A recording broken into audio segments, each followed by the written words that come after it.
Hey there, Taurus Sun, Taurus Moon, Taurus Rising. It is Maggie from Moon Directed. Welcome to my channel. Here we work with the energy to see how we can best utilize it to move our life forward in the most positive way possible. Today, we are going to cover the Moon Astrology for the week of June. Yes, let's do that. Of 2021, maybe, but let's not go back. Of November 16th through the 22nd, 2020. I want to ask you to help me out. Hit that thumbs up button right away, and then if you could leave me a comment, even if it is just an emoji, anyone that leaves me a comment so that I have your name, I will pull a card for you next week in the reading, the Taurus reading. I am working to get my videos noticed by YouTube Analytics. They're missing me, so if you could help me out, I would really appreciate it. It doesn't cost you but a little bit of your time. All right, so you actually have two cards to start off this week with. Let's see what we have here. Oh, you have Destiny and Delphine. Destiny and Delphine. When I see Delphine, I think of the Oracle of Delphi, but let's just see what that is. And then we have Destiny. Destiny is number 15. That's the same as the double card, right? But 1 plus 5 is 6, and that is soulmate energy also. And then Delphine is 30, which is 3. That's growth. That's the Empress energy. That's creative energy. So let's get in and see what your destiny is that you're trying to create here, because this looks very intriguing. All right, so Destiny, it is your life, your journey, your path. You walk it your way. Okay, we're done with the reading. Like, what else do you need to know? It is your life, your journey, your path. You walk it your way. Did you need that permission? Because if you did, I'm going to say it one more time. This is your permission to not worry about what other people think. Other people's opinions of you is none of your business. It's your life. You make the decision. It is your life, your journey, your path. You walk it your way.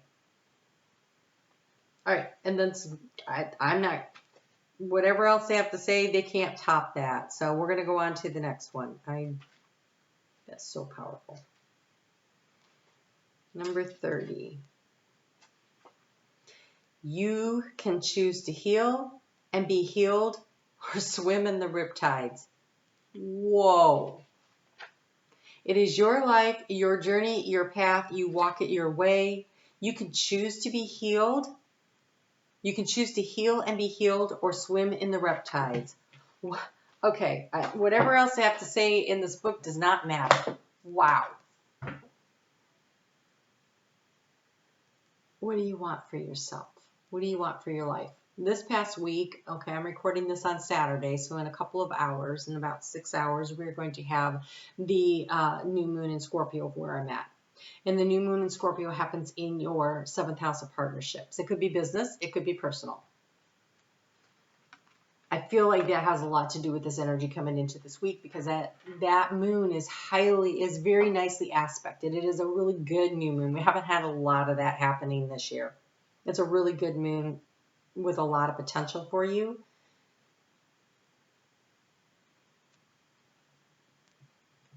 As you're watching this, it'll be on Monday.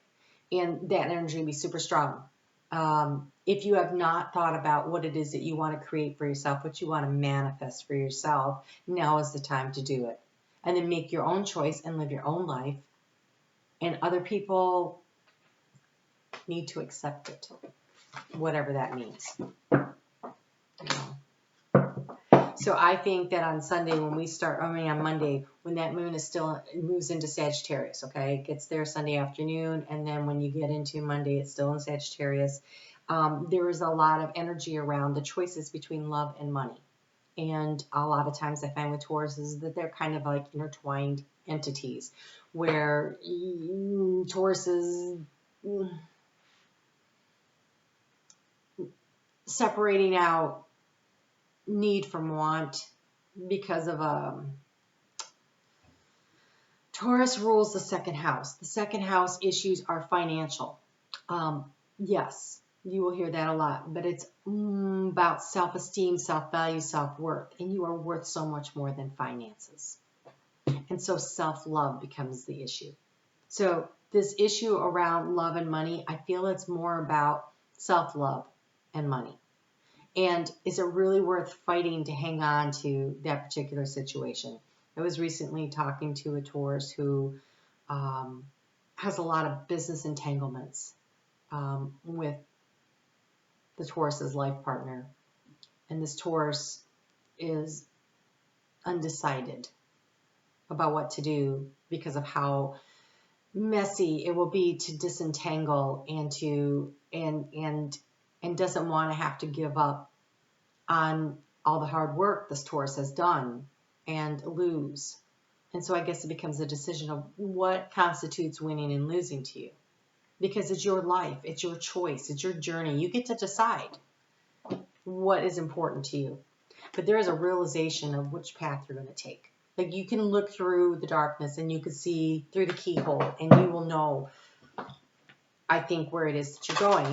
And you have the permission of your higher self. You have the permission of the universe to make whatever choice you choose to make. And if you choose to stay, that's your choice. And you get to do that. There's just no however that works. You can choose to be healed. You can choose to heal. Or you can choose to swim in the riptides. And so the way that you manage riptides is not to try to swim toward the shore. Usually Taurus is like, there's where I'm going and I am going to go straight ahead for it, right? Nothing gets in my way. But if you are going to swim in the riptides, the way to keep from being destroyed is to turn and go parallel to the goal, the shoreline, and swim along and keep your head above water until you hit a calm spot, and then you can move in. You can swim out of the riptides by swimming parallel to the goal. And so that may be something that you need to do because you have to take action. You have the action card. Oh, gosh.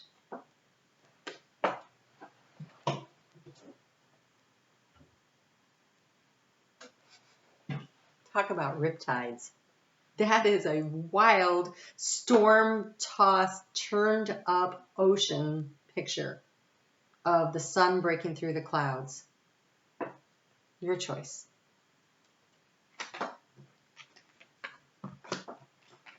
Last week's reading was really intense. I feel like you guys were like trying to figure stuff out, and now I feel like you are, and that's excellent. So on Tuesday, the moon is going to move into Capricorn at 11:35 a.m. Capricorn is a trine to you. It is a supportive earth sign. And so, but it's about, if you are a Taurus rising, that would be your house of higher education and knowledge and learning and long distance travel and making those kinds of changes with an analytical bent to it. But, you know, Tauruses have different rising signs, and so it could be something totally different. And so for some of you, this new moon, even though it was in the 7th house of partnership, that would be Taurus rising. If you are a Taurus sun, your rising could be anywhere, and it could be something else that you are thinking about, right? And so there is, whatever it is though, there's this need to take action and determine which way you're going to go. And there's a need to accept the situation for what it is. Now, this could also be the acceptance of divine guidance and divine help, but there is a need to accept one or the other or both in order to promote the growth. This is growth. This is growing in the direction you want to go, but this is about self-love. It is about choosing you. Pick you. Whatever you do, pick you. Whatever resonates for you, pick you. What other people want you to do, doesn't matter. What do you want? What makes you feel good about you in your life? And then take action in that direction. Okay, so that card for sure. Guess.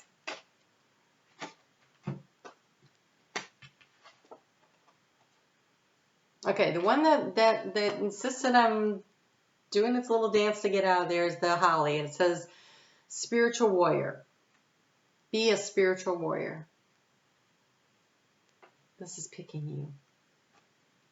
We have the prairie, move and adapt. This is as the wind blows and You know, it's finding a way through it. It's turning and swimming parallel to the shore if you need to. And then we have fog and mist, which is be cautious. Again, riptides or healing. Your choice. Wow. Wow. Okay, so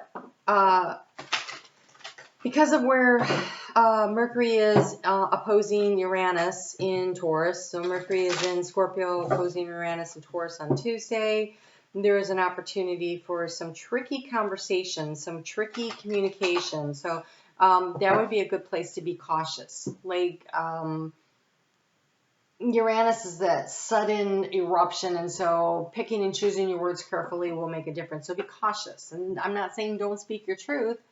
Be cautious in how you go about doing that. The energy on Wednesday is very nice and very supportive for all kinds of things. The sun is in Scorpio, and it's in a sextile energy with Saturn, which likes discipline. And so it's like the light will be shining on the steps to take. The light is shining on how you get through that next steps and the next way to go. And so I'm being cautious and picking your way through it, moving and adapting. Be more like a Capricorn. Saturn rules Capricorn, and it is in Capricorn. And so be more like a Capricorn, which is the sea goat, and it moves, it shifts, it adapts, it doesn't just go straight ahead, it's willing to shift. And again, if you want to get out of the riptides, you turn and you swim parallel to the shore until you clear the riptides, and then you can head toward the shore. And so there's a moving and adapting. It's not doing things the way you've always done it, but looking for the opportunity to do things just a little bit differently to get to where it is that you want to go. It feels like the long way around. It's not Taurus's general way of doing it, but a shift is gonna be necessary here to accomplish what you want to accomplish. On Thursday afternoon at 3:25, the moon moves into Aquarius, and Aquarius is a tense aspect to Taurus. And so there's a stressor that goes on there, and we've got Venus in Libra, which is squaring off with Saturn. And so Venus rules your sign. Venus is about love and money again, and it's squaring off with the rules. It's squaring off with the boundaries set by Saturn.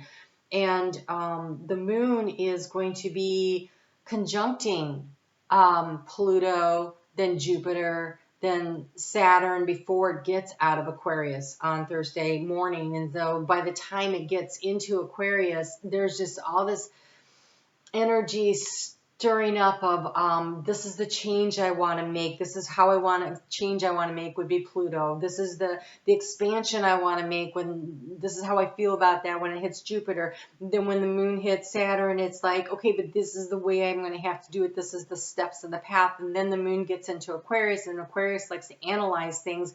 And so then the emotions kind of get lifted up out of it, and there's this crystal clear ice thinking of how you're going to do it to make things work for you. I feel like Thursday could be a real breakthrough day for you. The thing is, it could be the day when you know you realize how important you are and you choose you. This is about the self-love.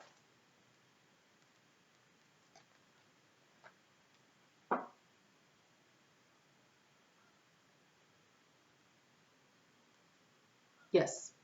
Okay. And then we have Friday. Friday is a day to kind of pull your energy in and take care of you. Nourish yourself. Allow yourself to feel the flow of the abundance of the universe.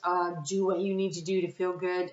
The energy is super tense that day because Mercury is going to oppose Uranus and Taurus. Again, it's still there. It's still there. I forget which day is exact, but all week that energy is there. And so, yeah, we got the moon at a square with Mercury, so you're going to be feeling all that tension. You got the moon at a square with Uranus. There's just a lot of tension around Friday. So do what you need to do to take care of yourself and nourish yourself, and allow yourself to see what the path is. I don't know if you could tell on here, but she is standing here. Here's the stairs. I mean, the ladder going up to where you want to go. Right? The keyhole. No, you're not further away. When you're looking through the keyhole, just look closer. You open up the door, then you realize, oh, there's all this work to get there. So you have the grasshopper. Grasshoppers will take a leap of faith. Grasshoppers will shift and change directions, right? They're willing to move. So you have the breakthrough, advancement, good fortune. My progress is swift and effortless. Ooh. Big breakthrough and unusually swift progress are predicted. Be willing to dispense with ideas about how much time is required or how difficult your progress needs to be. Do not insist that things be difficult. It's your life, your path, your journey. You get to choose if you want to be on the healer journey or on the swimming into the riptides, right? So do you want to swim parallel to the shore until you find the gentle waters, or do you want to try to swim through the riptides and get crashed onto the rocks, right? I mean, it's kind of up to you. Do not insist that things be difficult. Give yourself permission to have an easier journey. Accept helping hands, lucky breaks, and other opportunities to support your success. Let go of anxiety or hesitation. Allow yourself to set your own pace. Let your path and your voice be your own. It will suit you so much better than trying to follow another's path or pace. So, I don't know how long swimming parallel to the shore will take before you find the calmer waters, but it is still looks like the fastest way to get to your goal. It just doesn't look like it. Oh, it doesn't look like it. Like this looks like, oh, I'm just going to go straight ahead and it's like right there, but then you run into the riptides. But if you're willing to take the long way, it's actually faster. Nice. Okay. So on Saturday, we have the sun moving into Sagittarius. So happy solar return to all the Sagittariuses out there. We've got Venus moving into Scorpio, which is really nice. Scorpio, now she's no longer opposing Mars in Aries, so she's a little happier. Again, though, that makes for intense conversations around love and money.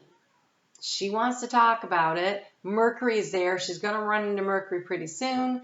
There's this, we want to talk about it. We need to talk about it. These are conversations that will need to be had.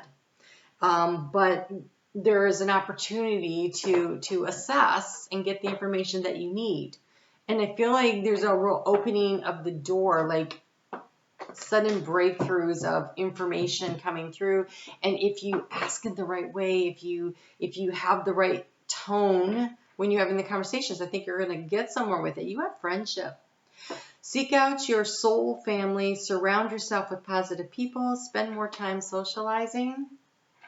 This might be swimming along with your eye on the prize, but staying in flow to make things a little easier, and look for the support around you. So we have the unicorn, which is, of course, wisdom and opportunity and magic. But we have the bunny sitting up there. And the bunny, to me, is always about abundance.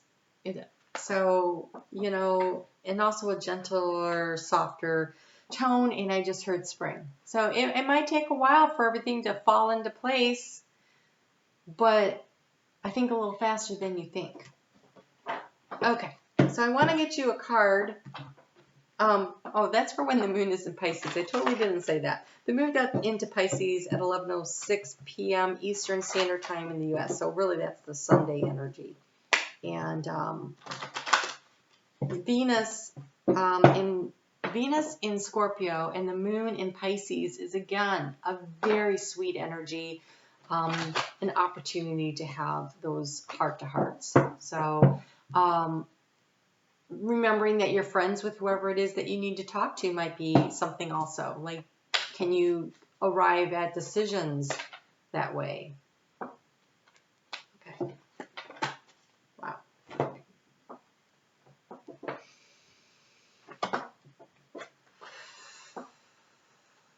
Yep. Okay. So the sun I pulled cards for the sun in Sagittarius to just kind of give you an idea of what like the next 30 days, while the sun is 28 days, whatever it is, while the sun is in Sagittarius. And you have communication. So again, this communication is going to be a big thing, especially like Venus won't be getting, I don't know. When does Venus get into?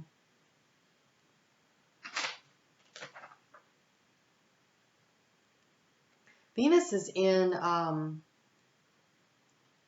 Scorpio for most of the next, while the sun is in Sagittarius, and I don't see where she gets out yet, and I might have missed it.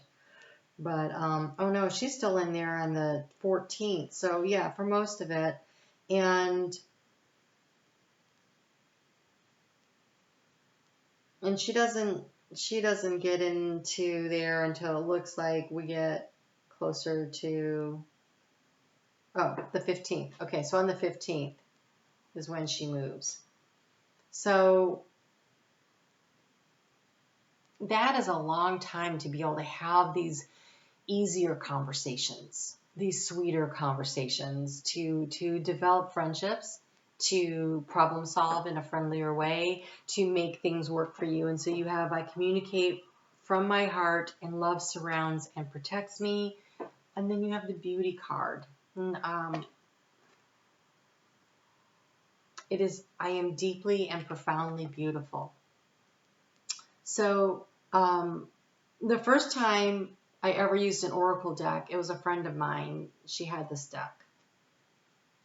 And this card was the first card that came out. And I sat there and I looked at it, and honestly, for the first time in my life, I felt seen and I felt beautiful, like someone recognized the beauty on the inside of me.